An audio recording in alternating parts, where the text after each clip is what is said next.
Good evening and shalom. Blessings to you all.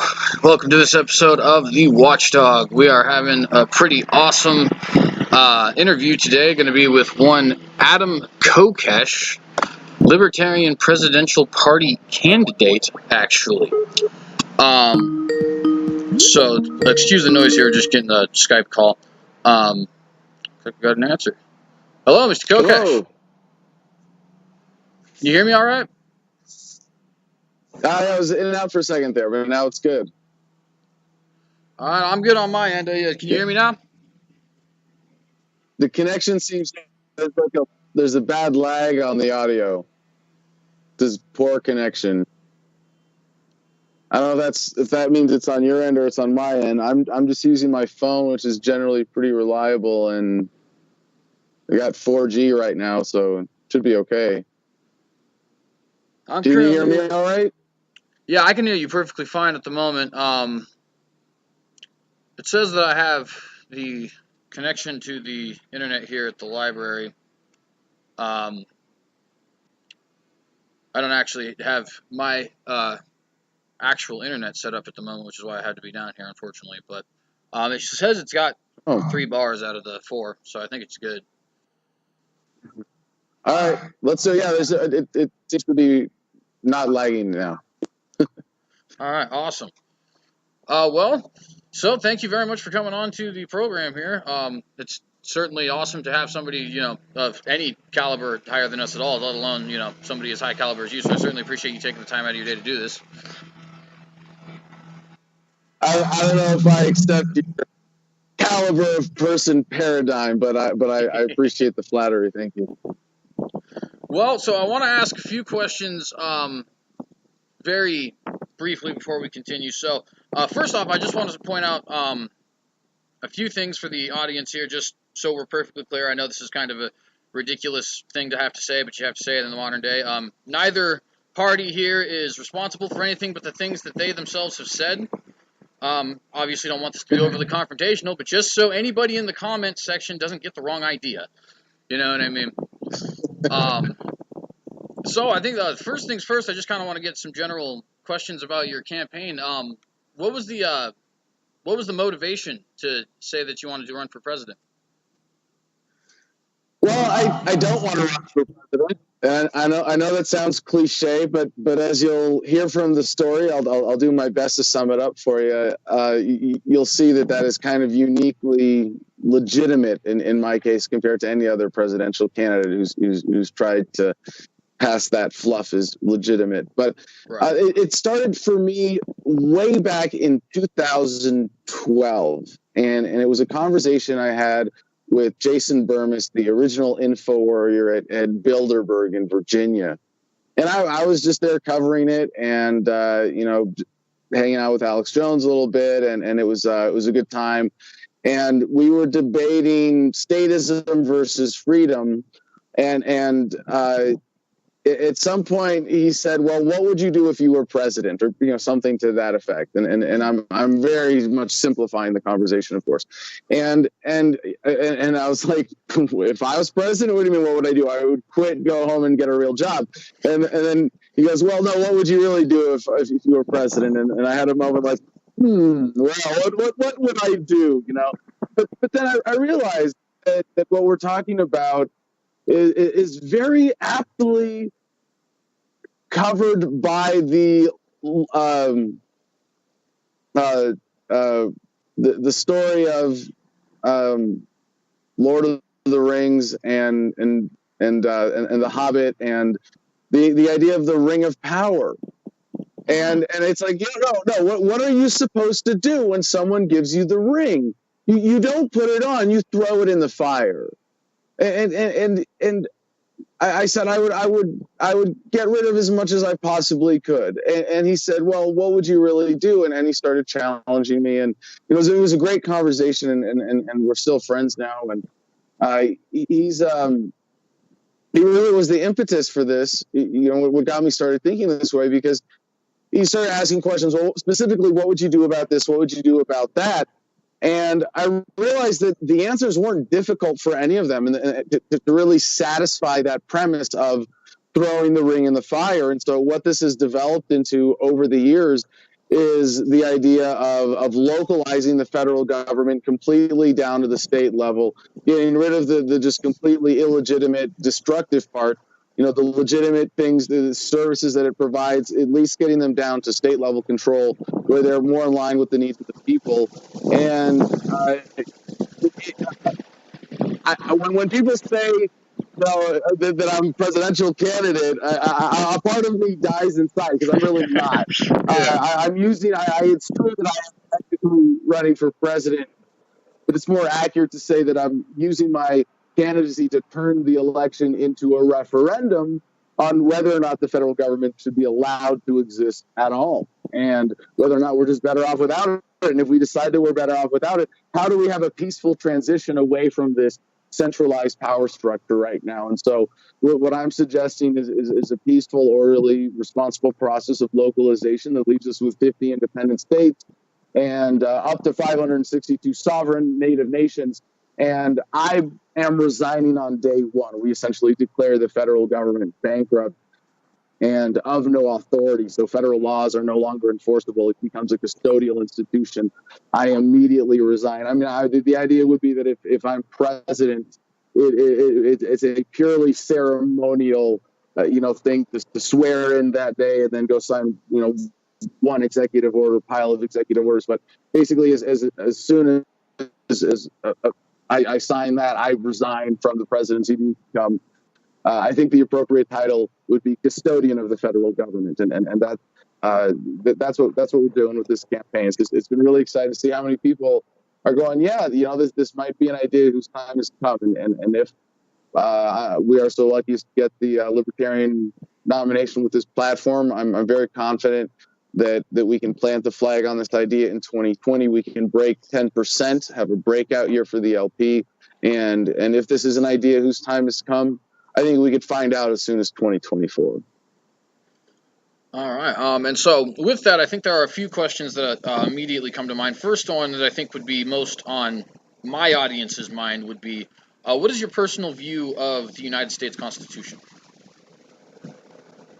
I think it represented a great step forward, or I should say, part of the great step forward that was the founding of this country, that was the establishment of independence from Great Britain. But actually, I think the Constitution represents a step backwards in that process. That and I make an important distinction, to me at least, between the founders and the framers. And the founders are the ones who signed the Declaration. The founders are the ones who put their lives on the line. The founders are the ones who organized and funded and spread the ideas of the revolution, of those core ideas that to me really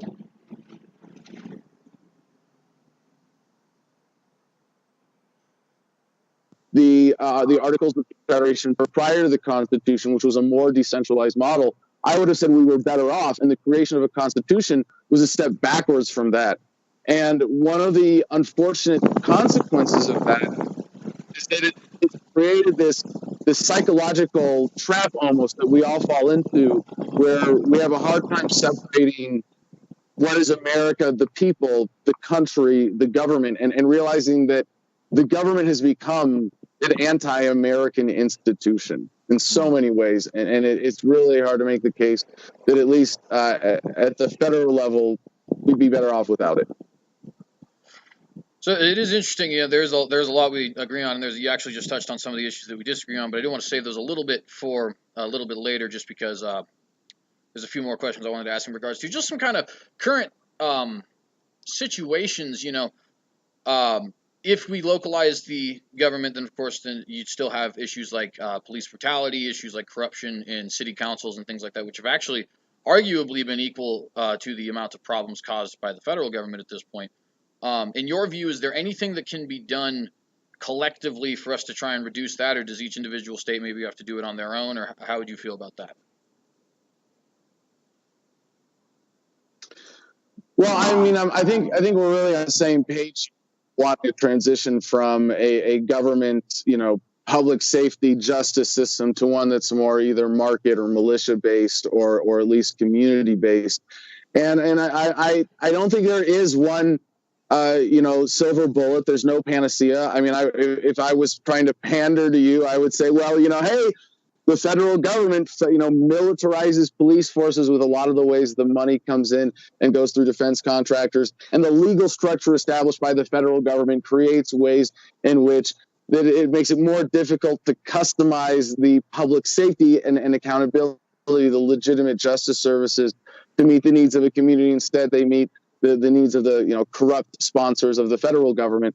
So it's certainly not that it would be the be all end all, but it also creates the direction that I do think gets us all the way there. And that's really important, because if I said that police brutality was the one issue and I wanted to be president to take over and impose my vision and set police policy all over America, right, I would be entrenching the problem of centralized control, which means that we're affirming the idea, the corrupt idea of a bad democracy that's not voluntary, because the majority can force its will on the minority somehow.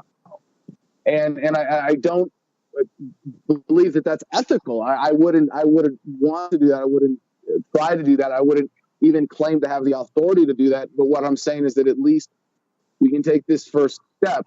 And the direction is that if we can say as a country, hey, we're ready to lead the world forward in freedom again, as we did during the revolution, we're ready to say we don't need this centralized authority. We can have autonomous communities. We don't have to be united under one government to be united in American values. It's going to be a race down to see some states are going to get autonomy and say, we're really comfortable with this.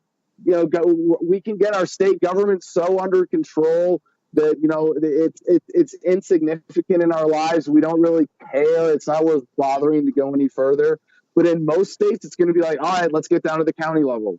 And then at the county level, you're going to see, I think, cities break off as autonomous units, and you're going to have counties develop or communities develop within those county spaces. You're going to be able to see new communities created, setting their own rules, their own laws. And this is why this is the everybody gets what they want strategy. I think that's the real beauty of this that has the potential to unite us. So I guess there'd be might as well just go into some of the questions, I think, on the minarchy versus anarchy sort of questions. I think that's probably, would it be, first off, just to make sure I'm on the right track with you here, would you say it's safe to assume that has become a very divisive question in the libertarian community these days? Not necessarily in the sense that people are fighting over it, but in the sense that it's like we're deciding where the Libertarian Party is going to go from this point. Sure. Well, if you don't mind, we have an hour. I'll give you the long, politically incorrect, thoughtful answer. It's going to take me about 5 minutes here. All right. And I think it goes back to two factors as to how historical developments as to how we got to this point. And I'll say straight, right off the bat, it's a bullshit divide. It's primarily a semantic division, and it's one that is really unnecessarily stoked by people who want to keep libertarians divided for various reasons. So this goes back to the core idea of what is libertarianism: belief in freedom, belief in self-ownership, belief in the non-aggression principle. The Libertarian Party itself says when you join the party, the one requirement, you check a box on your form that says, I oppose the initiation of force to achieve political or social goals. That's just, whatever I believe in, I'm not going to force it on anybody else. And the Libertarian Party, semantically in its platform, we take, kind of an agnostic stance on this. And it says, government where it should, I forget the exact word, but should government exist, it must be voluntary, essentially.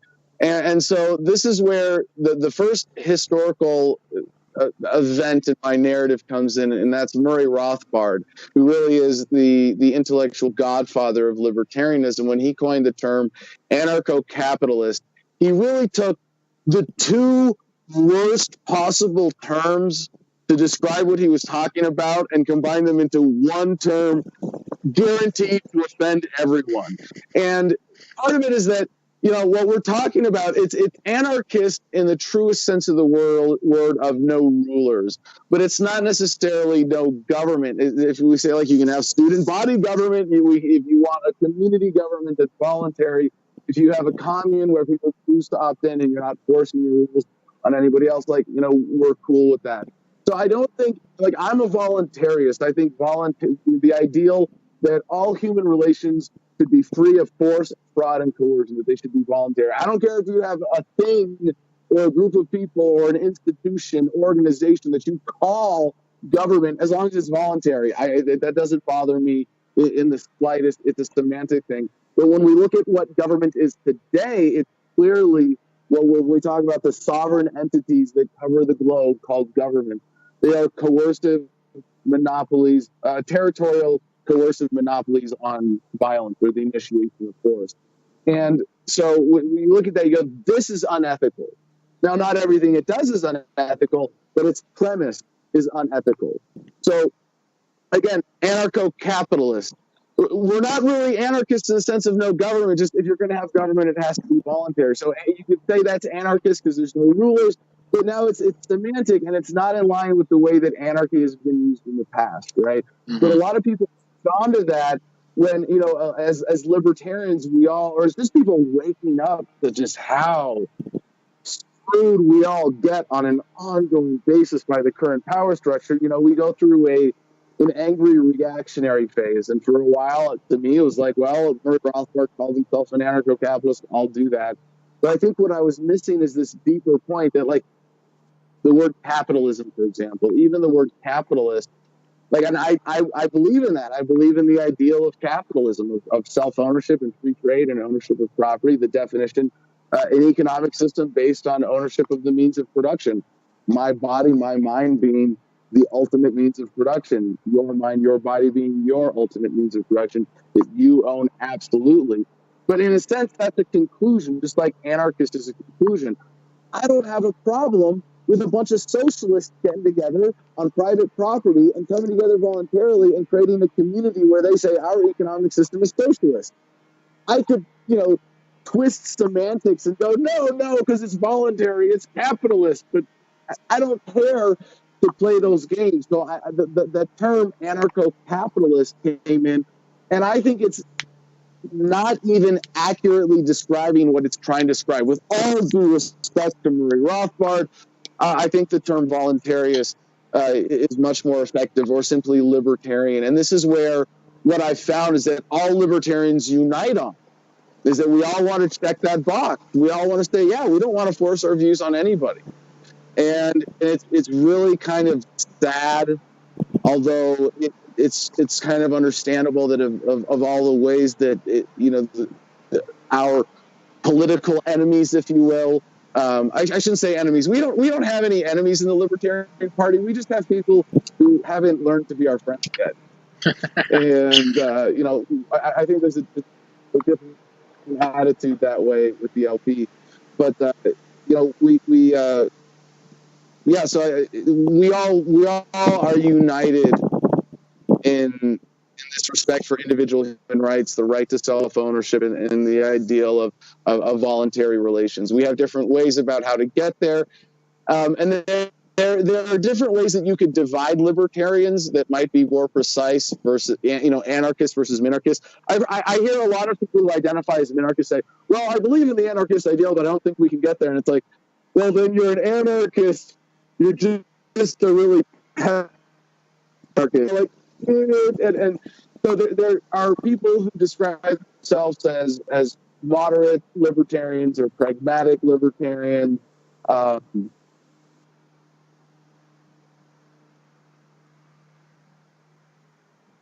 Into this, I think I'm a liberalist libertarian strategy. There are people who are very moderate who say, let's just scale it back, bit by bit.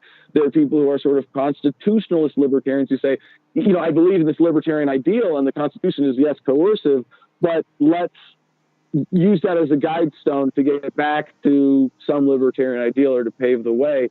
And then there are some who are the absolutists, just get rid of it all at once. And I think what I've done with the book Freedom, which I started writing, it wouldn't be an Adam Kokesh interview if I didn't plug what I'm wearing with what's behind me with the book that is Freedom.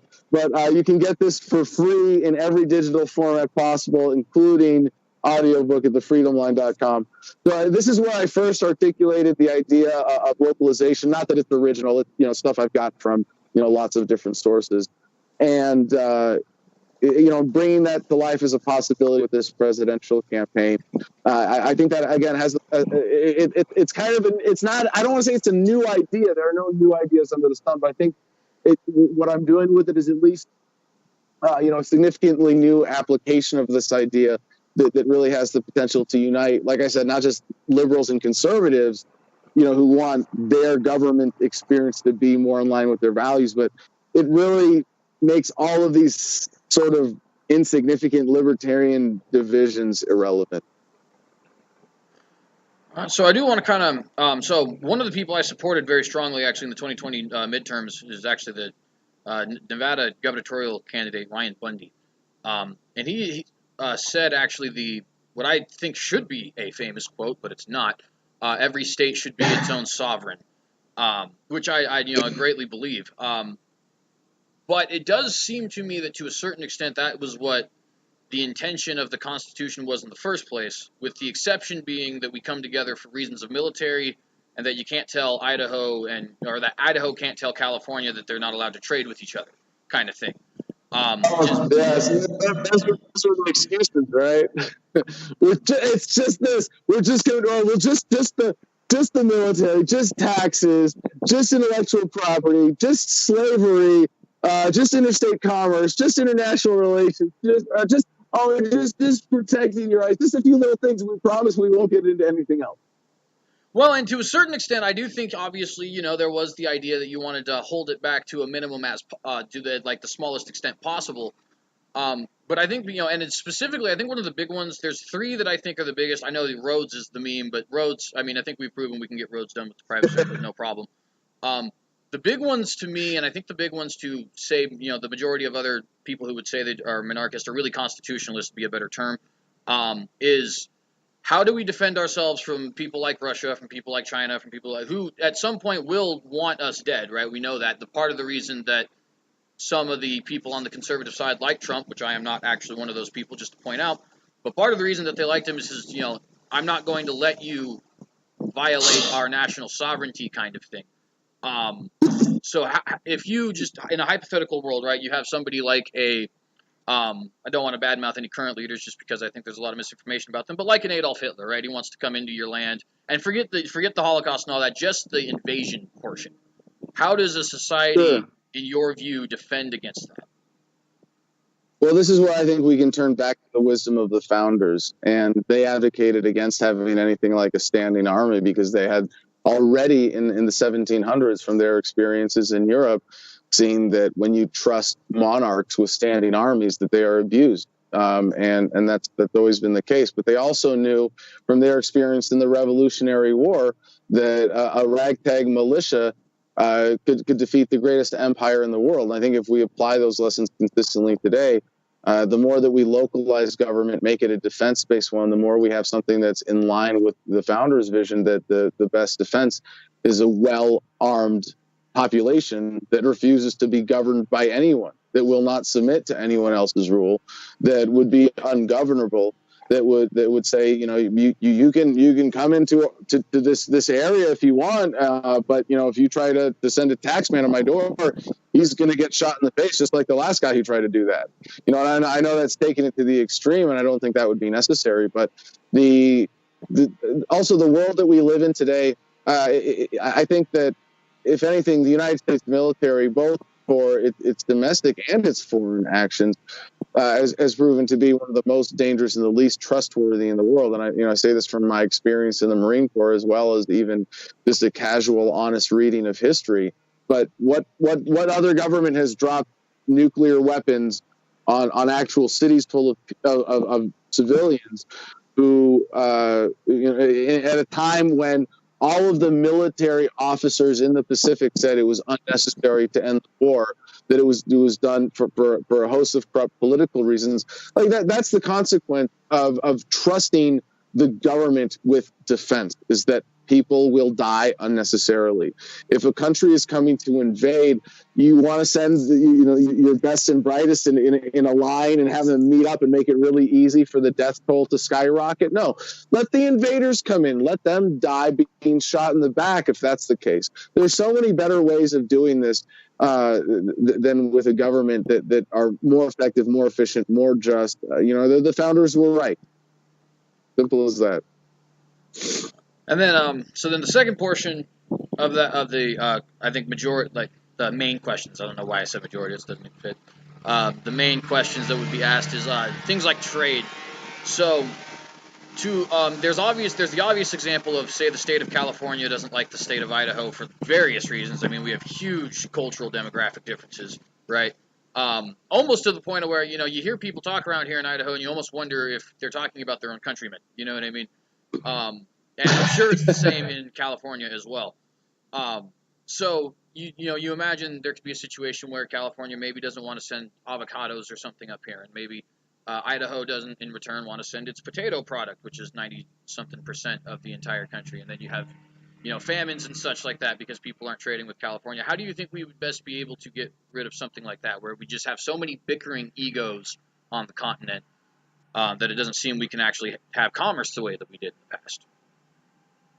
Well, I mean, you didn't make that a simple question, and if I may address a couple of premises that I'd like to test first, if you don't mind, and maybe help me get back to the question, because I want to respond to the idea of just, first of all, Americans. I'll just jump in. That Americans see themselves as identifying with the state versus as Americans. I still think there's something way more important that we all identify as American. And that while we've come to kind of a very sad, awkward state of affairs, if you look at where we are with freedom in America today, I've done 5 or 6, depending on how you want to count them, like legit national tours, going through every state in the lower 48 multiple times, and there is something unique about this, and I'll throw out something that I think might rub some people the wrong way here, but I think if you look at people who are in this country illegally, according to the United States government, they have committed a form of civil disobedience, asserting their freedom of movement, saying that laws don't apply to them. The United States federal government can't claim to own all this land. I think in a lot of ways they should be reminding us of what it means to be American, of standing up to unjust authority. And I disagree with your assertion that there's that inclination to argument because of the economic incentives. So there are a lot of reasons why the scenario that you present is somewhat unrealistic. One, it really flies in the face of what I see are the overwhelming cultural trends. But also the economic realities in that situation are such that those would be, those people who are capable of engaging in that kind of commerce would benefit from engaging in that kind of commerce. And in your question, you also collectivize California and Utah. And I don't think that's really an appropriate way to look at the situation either, because, the Dalai Lama once said, what would you do if you were president? He said, the first thing I would do is start calling things by their true names. And when you say California and Utah and sells avocados and sells potato product, you're really ignoring the fact that you're kind of collectivizing them into this, based on government border group that says that, just because they live under that government, that they're all of the same mind. The question is, would the government of California stop someone who's producing avocados in California from selling them to someone in Idaho? And it's possible. I'm not going to say guarantee here's the answer, but but the thing is, governments only provide impediments to trade. You could say governments, they got the Small Business Administration, they got whatever. There's certain little things that they do to facilitate, but in terms of governing and setting trade policy, all they do is provide restrictions and expenses.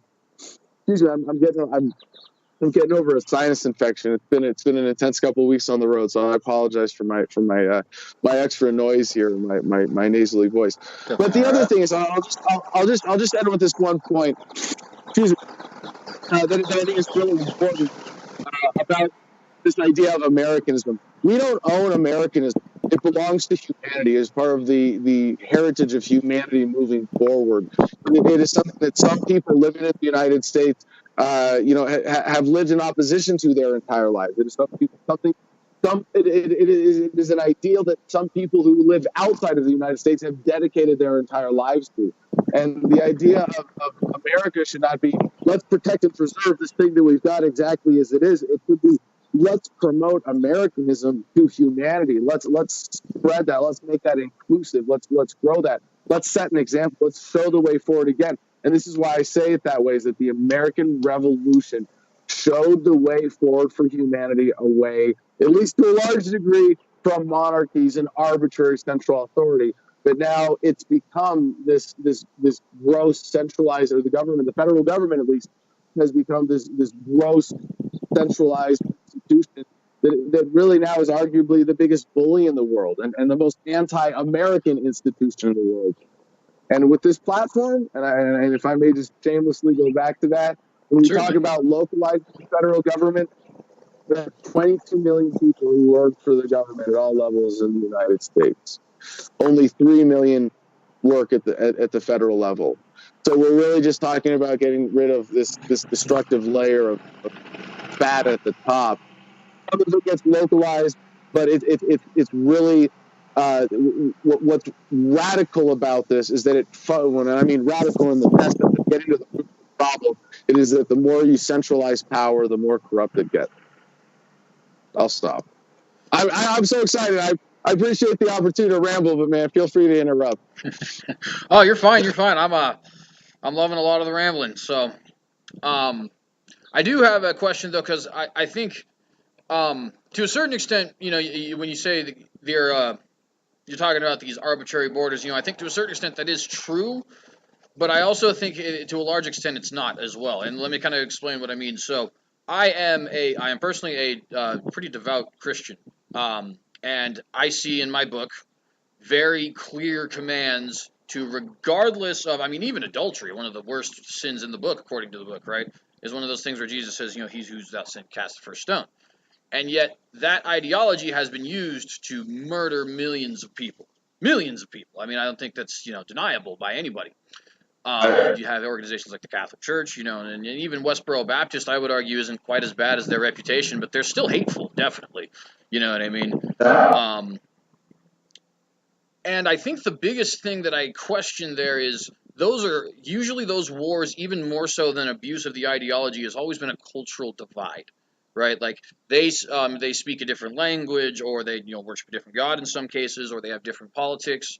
Maybe it's I see on the internet people get infuriated about the way people treat like animals in Islamic culture, for example, for things like Ed, right? And so the question kind of is the same question as the first one, only instead of trade laws and things like that with governments, do you ever worry that like big groups and like tribalism, basically, that these big groups of, hey, we stand on our atheist platform, but we stand on our Christian platform, and then they'll start fighting that way? Because at that point, it starts getting a little bit more bloody, I think, than governmental regulations, at least between the states. Well, I'm really at that from Christian angle, and especially with that view to history, and that you pointed out Westboro versus the Crusades, right? Right. And I think that's an important mark of human progress. And this is where I'm a big fan of the work of statist, hardcore statist, Steven Pinker, professor at Harvard, who has proven that statistically speaking, we are in the most peaceful times in human history. You are less likely today than ever before to be subject to violence at the hands of another human being in pretty much every category. That it's like a radioactive decay or exponential reduction curve, and that progress is the mark of civilization progressing. So I don't worry about that, first of all, because I know that humanity is getting less violent over time, that markets get better over time. Markets favor, trade over violence. Always, that's just the nature of how do you create more value. That's the trend of humanity. There are a few things that I do worry about. I worry about nuclear war. I worry about someone in the super class being able to enact some kind of eugenics program or release a super bug or, something of that nature. But in terms of the general, forward trend of humanity getting more peaceful over time, I'm not worried about people suddenly, getting religion in a way that, makes them violent, because the trend is clearly, very, very clearly in that regard towards peace and mutual acceptance and respect over the course of human history, regardless of how you would analyze that academically. I think it's pretty hard to make the case, for anything else in terms of the overall trend. When you ask it to me as a serious challenge to this idea of localization, I think that the cost of having, I can't guarantee, but that this is never going to happen. Again, it's not the panacea, but I think the trend is clear that in putting down the guns and demilitarizing and switching to a militia-based defense, that should there be any significant conflict, that the cost would be a lot lower, that it would be resolved much more efficiently. I think what we've seen even in India, Pakistan recently, I know this was I think about I don't want to place it now, but a month or two ago, where there was the Indian pilot shot down. Right. In the age of the internet, the abilities of governments to spiral things out into war is harder. We used to be able to convince millions of gullible young men like myself to dress up in silly costumes and meet in the middle of a field where none of us live to kill each other because we're wearing different colors. Like it's not conceivable in the age of the internet that we could be convinced of such ridiculousness. Well, and I would even agree with that on a governmental level. In fact, I would even say, I grew up in a very gung-ho American patriotic family, and to a certain extent, I certainly am still American and patriotic, but, the Iraq War was nonsense. But when I see groups like Antifa, for example, or ISIS, right, where it's like there's clearly still ideologies out there that want people who don't agree with them, dead, and they even seem to be rising in certain segments of the community. I think it would be interesting to note when Professor Pinkerton did his study, versus maybe now, or because it's even in the last 10 years, right? We've seen organizations. I don't think I've ever lived in a time when I feared domestic terrorism, and yet now we're talking, there's Eugene Police Department that was going to be bombed like a month ago or 2 months ago by groups of the Antifa, It's Pinker, and this is modern work. He's got a great TED Talk on this. And like I said, I totally disagree with him on the full conclusion. He gives the government credit for this, and certainly as an institution, it's been the embodiment of a lot of positive things of human progress, like police methods of holding real violent criminals accountable.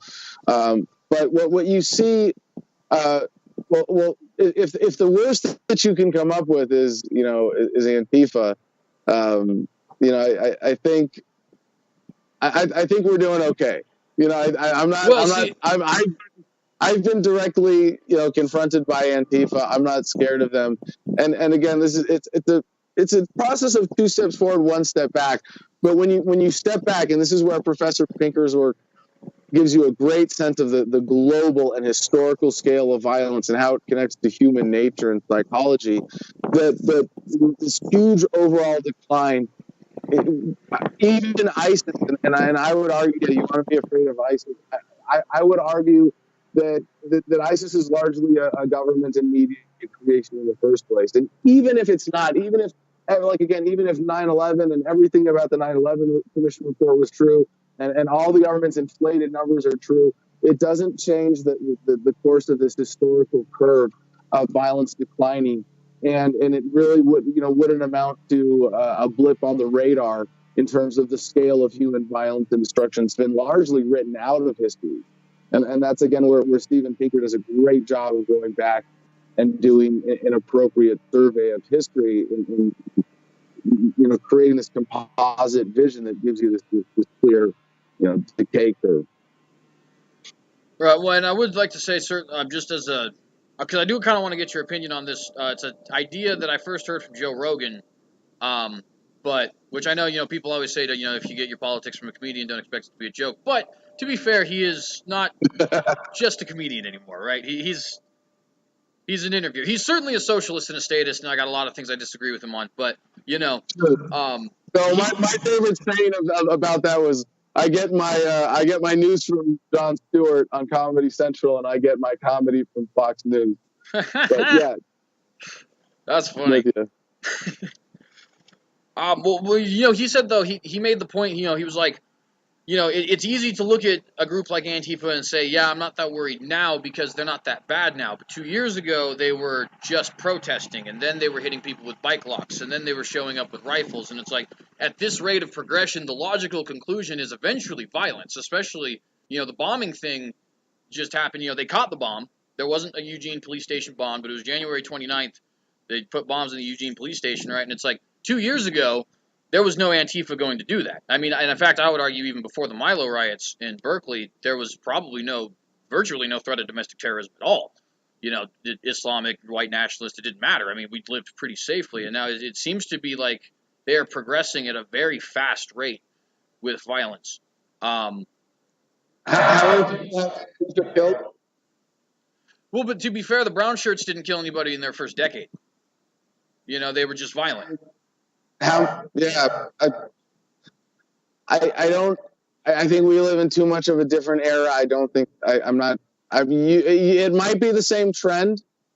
It might be, and history doesn't repeat, but it rhymes. And I think there's a cyclical nature to a spiral of progression. There may be similar trends behind that, but even if that's the case, it's not going to be as bad as it was in the past. That much is clear. There have been other such cycles throughout history. And again, if you go back before the brown shirts, you look at the atrocities of governments prior to the modern era. They were far worse and more grotesque in scale. I mean, even with what's historically documented in Europe. So I think if there is going to be that, if that's what it is, it's not going to be that bad. But if the people who are behind this really want something significantly different, again, this is why, as a voluntarist, I say, okay, Antifa, you want your socialist commune. I want you to have the freedom to do that. Let's open up whatever land that's unclaimed for homesteading. You go claim that. You set up. You want to claim an area to start your new city, your new community, your new whatever. I support you doing that. And you know that if you're being honest, you're more likely to get that with my offer than with trying to get the entire world on your page. But if your model is good, I want you to have the chance to test it and show it. And if it works, prove to the world. I'm willing to admit that I could be wrong, and you have the right to try to prove me wrong on this point. Right.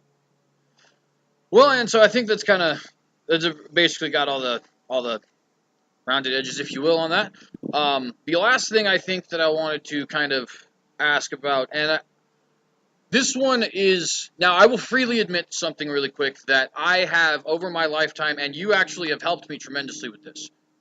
So I want to give you a little bit of credit where credit is due. I have, throughout my life, had to come out of what was a very not separation of church and state kind of ideal, right? The whole, homosexuality should be illegal and all that kind of stuff, you know what I mean? And I have now since become very libertarian on most social issues. I wouldn't say all, I'm still pro-life, but for the most part, I believe in decriminalizing drugs and things like that. My question, though... If I may, the idea of pro-life versus pro-choice being libertarian, I think that represents a fundamental misunderstanding of libertarianism. And a lot of people don't take the time to fully apply. If I may, I'd like to share the perspective of Walter Block, Professor Walter Block, friend of mine at Loyola University in New Orleans. And his position, he calls it evictionism. And it's this, you got to know that if the Republicans and Democrats created this pro-life versus pro-choice framing, it's to take advantage of you. It's to create an artificial divide. So, there are very few people who are really pro-abortion.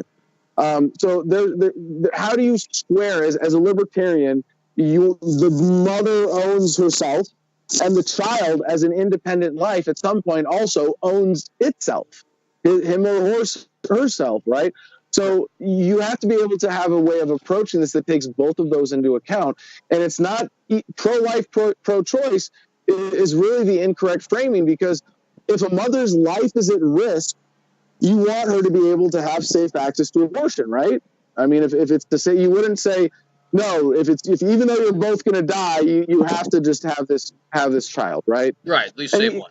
I think even the sort of, the most, any reasonable person who identifies as pro-life would have to recognize that, in a sense, that's a realistic possibility. Do you want 2 people to die, or do you want 1 people to die? If you're really pro-life, then you have to say, well, yeah, the mother has the right to kill, to end that life, to save her own. That's her choice, that she has to be the one to make that call, right? And the same is true with this idea of evictionism, that represents or recognizes that the child owns itself, but the mother, in a sense, has a right as the host to evict it if she chooses to, of it being her body. And that at some point there's an obligation that comes into this of saying, well, if you've let me into your home, you can, and there's a blizzard outside, and if you evict me, I'm going to die. You can't just kick me out. But there's a standard that applies, because then you are killing someone, you are ending a life, and you can recognize all of these realities without being forced into the pro-life, pro-choice thing, and say, let's all be as pro, I mean, I don't know what you would substitute here, but let's all be as pro-righteousness and legitimacy and honor and integrity as possible in this issue, and say that we can respect the rights of the child and the rights of the mother, and come to a reasonable position that supports mothers who, people who don't want abortions to happen, supports them in that pregnancy and in adoption without government in the way, and all of these answers, there are better ways of dealing with without getting government involved. And by setting up this, you're either pro-life or pro-choice, it's like, well, that's because you have to have a government solution. No, you don't. Well, and so I think you actually kind of accidentally hit the question I was going to ask on the head there, which is really, I do, as much as I've come out of this moralistic idea of government, I also, as somebody who lives a moralistic life, right, understand why people want that in their government. Now, without advocating that, because I understand that that is wrong, how do you maintain the basic framework of that? Because I think we generally agree the basic framework exists. Like, for example, that I always use the example of um, sex with minors, because there's cultures that say 16, 17 isn't that weird. Yet we all agree that 10 is a problem, right? How do we enforce that if we don't have governments? Or at least small governments? Yeah, no. So I'm glad you kept going with that, because that is a bigger question than the subject of abortion. And I might rephrase the question as, how does society assert that wrong is wrong? Right? How does society maintain and establish and maintain a concept and a system of justice? And those are very important questions to answer, especially when government has taken on such a psychological monopoly on these things. And the first step is to recognize that government is fundamentally a violation of those things. That taxation is theft, that war is murder, that police are essentially territorial gangs imposing the will of politicians who are criminals. And when you talk about being like pro-life or pro-choice, I want to say, of course, we're all pro-life, but for me, what guides me in this is that I'm pro-ethic. I want to say, what's the ethical way about going about this? So how does society do that? How do we create those mechanisms? And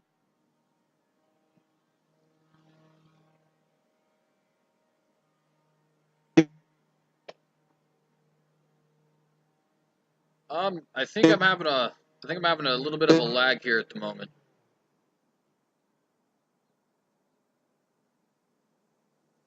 Can you hear me, sir?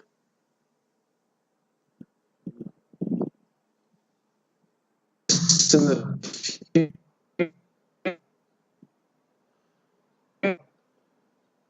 future.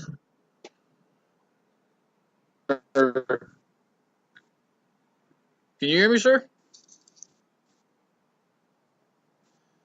All right, just one moment, friends. We're just gonna see if we can get the connection back here a minute. Just had a brief problem. I think we're back. I think we're All good. right, yep, I got you. We're good. All right, can you hear me all right? Yes, sir. Okay, sorry about that. So I was just saying that we don't need to be too creative in this. We can look to what's going on in the present, and why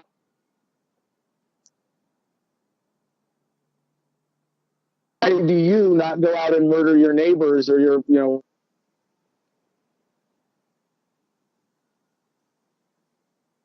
other people the road every time they. It's not because.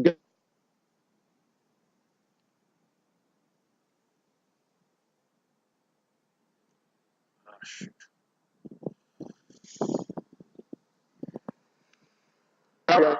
Internet and that kind of. How we do. All right. I don't know. I don't know if it's my service or my end or yours, but we'll see if we can get through this. You got me now? Yeah, I do got you now. Let's try and maybe just sit here and I don't know BS for a little bit. See if it picks up the BS. See, I can see it. I'm pretty sure it's probably my connection because it just got real windy over here. Let me see if I can get this a little bit closer. Maybe it'll work better.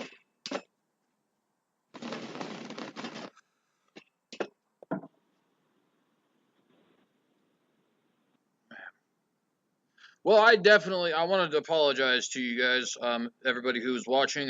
If Mr. Kokesh, you can hear me, I want to apologize for that as well. I'm not sure which end it is, but I'm gonna go ahead and take accountability for it anyway.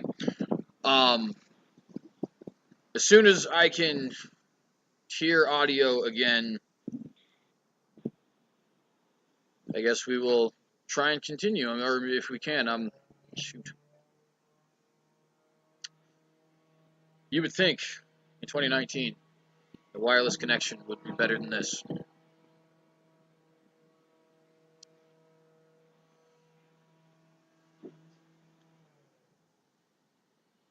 Now, while we're sitting here in this little interim period, I guess you could call it. I do want to briefly point out something. Basically that I've been. Yeah. All right, I did just hear some audio. Yes, I did just hear some audio. Can you hear me now? All right, and the screen is moving. And I think we're back. Are we back? All right. Well, it says poor connection, but if you can hear me. Yeah, mine's saying poor connection too, but I can definitely hear you. The poor connection seems to only manifest in video, but sorry about that. All right. Well, I'll try to wrap this up because this is an important point to make. Again, one of the most important libertarian answers to a lot of the questions about how's it going to be like this? How are we going to do this? Is I don't know. I'm not a central planner. All I can tell you is I'm not going to force my ideas on you, and I'm not going to support anybody else forcing their ideas on you. And that we're going to allow people to come together coercively, and we're going to tap the collective wisdom as much as those market principles and market conditions will allow to get the best answers to all these questions. But what I can tell you is how we get to the point where we can make this transition happen. And it's, again, through localizing government. You get government down to the state level, down to the county level, down to the community and city level. At very least, you're going to see law enforcement immediately customized to the needs of those communities and the desires of the people who live there, not some central authority, not their neighbors, not the majority population in the rest of the state or the rest of the country whose decision gets forced upon them. And that's what's going to give us the flexibility to customize those institutions and eventually transition them to either voluntary institutions themselves or displace them with voluntary institutions. So, like for example, well, and a lot of it's just getting obsolete. About half of interactions with law enforcement in the United States can't pull Right. people over if they're not driving their cars because we have all self-driving cars. The rate of murder going down, the accountability through the internet for some of the other crimes, the ability to discourage financial crime with better accountability, the efficiency of private systems coming up.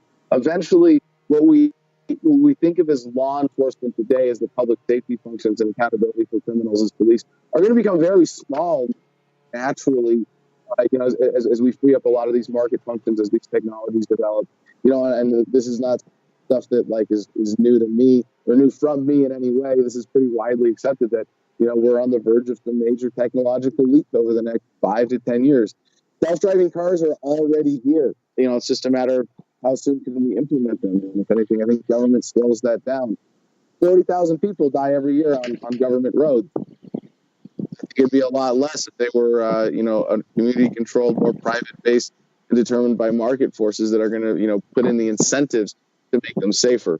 So, similarly, law enforcement, it gets more flexible, and we'll see where it goes on community by community basis.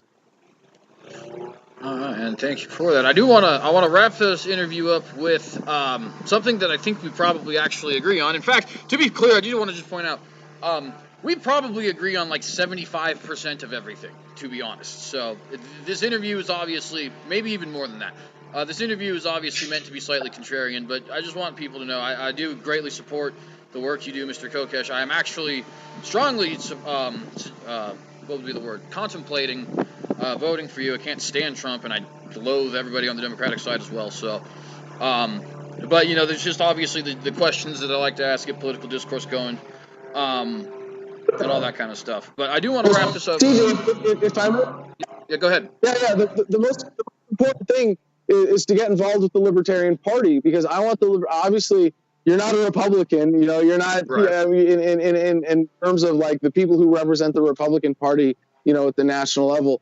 And the Libertarian Party is at a point right now where we're going from being an ideology party to a coalition party, and we need to be inclusive of people like you. And I would hope that my campaign gives you an opportunity and a motivation to be involved with the Libertarian Party to help me win the nomination.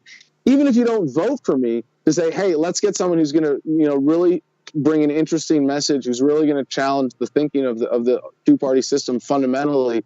Let's get Adam Kokesh to be the nominee of the LP in 2020. Start showing up at your local meetings. There's a bunch of state conventions coming up in the next few weeks that I'm looking at going to myself personally. So anything that you can do to get involved, to set yourself up to be a delegate next year. There are no primaries in the Libertarian Party. The nominee is completely decided by the 1,000 or so people who decide to show up as delegates at the national convention.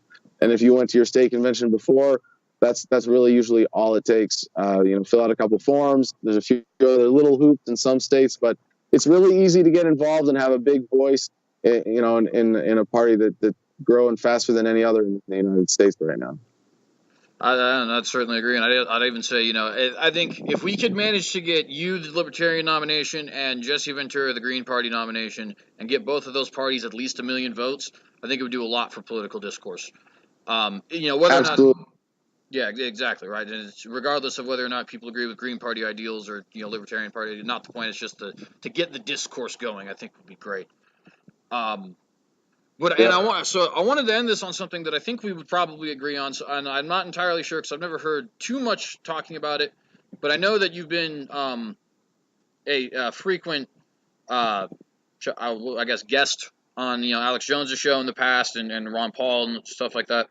Do you ever fear the growing trend of nations towards globalism? Because one of the things that I think is most threatening that governments are doing now is they get together in these big world councils of churches and these United Nations and these national Atlantic Treaty organizations and things like that. Are we going too far with this globalization, and is that something that you think could manifest in proportions that maybe are unforeseen in their negativity, shall we say? Ah, shoot. Got a poor connection again. I'm sorry, friends. That was, man. Can you hear me now? No, I don't think so. I'm sorry. All right, so I just want to take this one portion just to note real quick. This will be fixed by tomorrow. I can promise you guys that. I know. All right, can you hear me? Man. I just missed the question. Go ahead. It looks clear now. All right. So basically, the question was, we're seeing rises in whether it's religious with the WCC, or national with the UN, or in trade with the WTO, or even in health with the WHO. There seems to be a glowing trend of not just centralization, but centralization globally. And that personally terrifies me. What is your opinion on that? I think there has been a trend towards centralization with technology of certain kinds, like mass media and print, over the last, last century or so, give or take, maybe less than a century. There have been some very disturbing trends of centralization. But I think, and in some ways, those trends have a lot of momentum and continue in certain ways, as you point out. But I think we've passed the high watermark of that. I think we've passed the high watermark of government as a whole.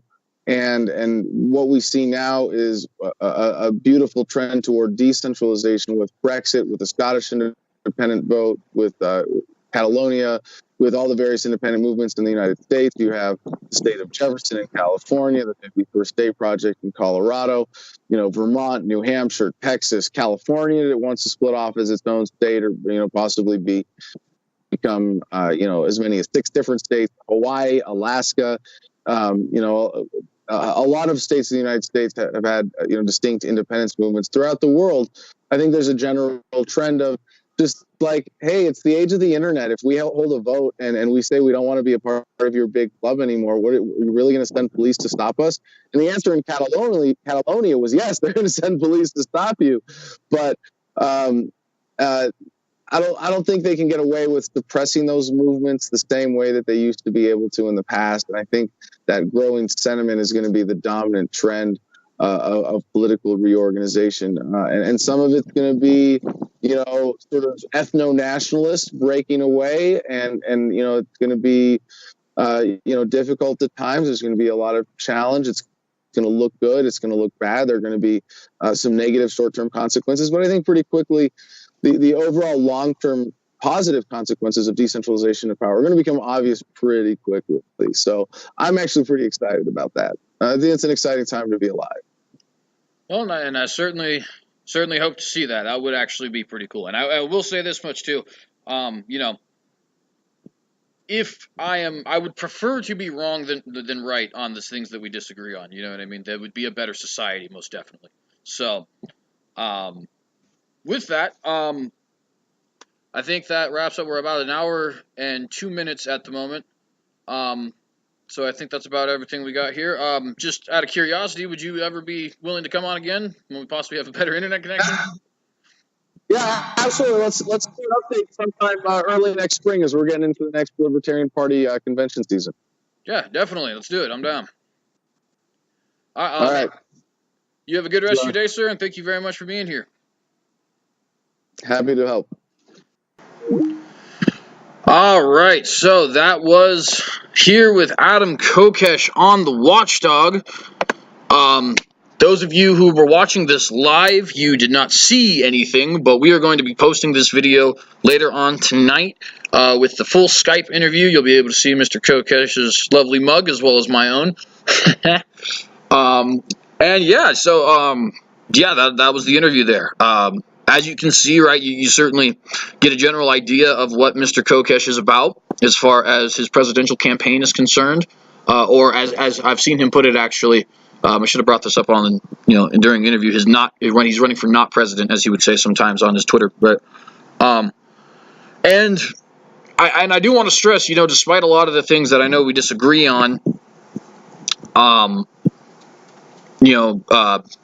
think we got good talk about that during this interview, that there is still the idea of generally Mr. Kokesh is on the side of freedom. Generally, the Watchdog is on the side of freedom. And I do think sometimes we need to speak in generalities. When you are fighting for the freedom of humanity, the freedom to worship what God you want, the freedom to speak what you'd like to speak, the freedom to own the firearms you'd like to own, you know, I think that it is good for us to have a big tent per se, right? Even including folks who are even, you know, even large statists like Jesse Ventura and Joe Rogan, people who I think are, you know, they're pretty much socialist. They're still wanting to push forward towards freedom. They're still not willing to sacrifice freedom for their ideals, and I think that we need to be willing to have a big tent in that regard. So we're going to have this video up on YouTube. It'll be our first Watchdog that we're posting up on YouTube. We're going to have the full interview posted for you here on the Facebook page a little bit later. We'll be sending it also to Mr. Kokesh, and he can do with it what he wishes. And you guys have been, of course, an awesome viewing base as always. Go ahead and like, share, and like the page if you are interested in our content. And you can also like us at the ACP Official at Gab, Terrestrial Earthbird, parentheses, TheCynicogue on Twitter, and TheCynicogue on YouTube, where this video will be posted. Questions, comments, concerns, critiques, anything like that, down below, perfectly welcome. We advocate free dialogue. And you guys have a great rest of your day. Thanks for watching.